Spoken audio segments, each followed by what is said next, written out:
ವಿಜಯ್ ಅಭಿನಯದ ಬಹುನಿರೀಕ್ಷಿತ ಚಿತ್ರ ಗೋಟ್ ಸೆಪ್ಟೆಂಬರ್ 2024ರಲ್ಲಿ ಬಿಡುಗಡೆಗೆ ಸಿದ್ಧವಾಗ್ತಾ ಇದೆ.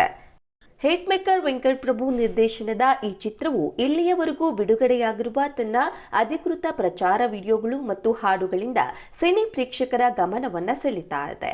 ಇದೀಗ ದಿ ಗೋಟ್ನ ತಯಾರಕರು ಚಿತ್ರದ ಬಹುನಿರೀಕ್ಷಿತ 3ನೇ ಸಿಂಗಲ್ನ ವಿಶೇಷ ಪ್ರೋಮೋ ವಿಡಿಯೋದೊಂದಿಗೆ ಪ್ರೇಕ್ಷಕರನ್ನ ಮನಮುಟ್ಟಲು ತಯಾರಿ ನಡೆಸಿದ್ದಾರೆ. ವಿಜಯ್ ಅವರು ಯುವ ನಟಿ ಮೀನಾಕ್ಷಿ ಚೌಧರಿ ಅವರೊಂದಿಗೆ ಪೆಪಿ ನಂಬರ್ನಲ್ಲಿ ಪರದೆಯನ್ನ ಹಂಚಿಕೊಂಡಿದ್ದಾರೆ.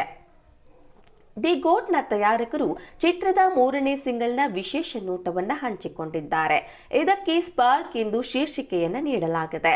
ದಿ ಗ್ರೇಟೆಸ್ಟ್ ಆಫ್ ಆಲ್ ಟೈಮ್ನ 3ನೇ ಸಿಂಗಲ್ನ ಪ್ರಮುಖ ಪುರುಷ ದಳಪತಿ ವಿಜಯ್ ಮತ್ತು ಚಿತ್ರದಲ್ಲಿ ಮಹಿಳಾ ನಾಯಕಿಯರಲ್ಲಿ ಒಬ್ಬರಾದ ಮೀನಾಕ್ಷಿ ಚೌಧರಿ ಒಳಗೊಂಡ ಮೋಜಿನ ಉತ್ಸಾಹಭರಿತ ಹಾಡು ಇದಾಗಿದ್ದು, ಸ್ಪಾರ್ಕ್ ಹಾಡನ್ನ ಯುವ ಶಂಕರ್ ರಾಜ ಅವರು ವೃಷಾ ಬಾಲು ಅವರೊಂದಿಗೆ ಸಂಯೋಜಿಸಿದ್ದಾರೆ ಮತ್ತು ಹಾಡಿದ್ದಾರೆ.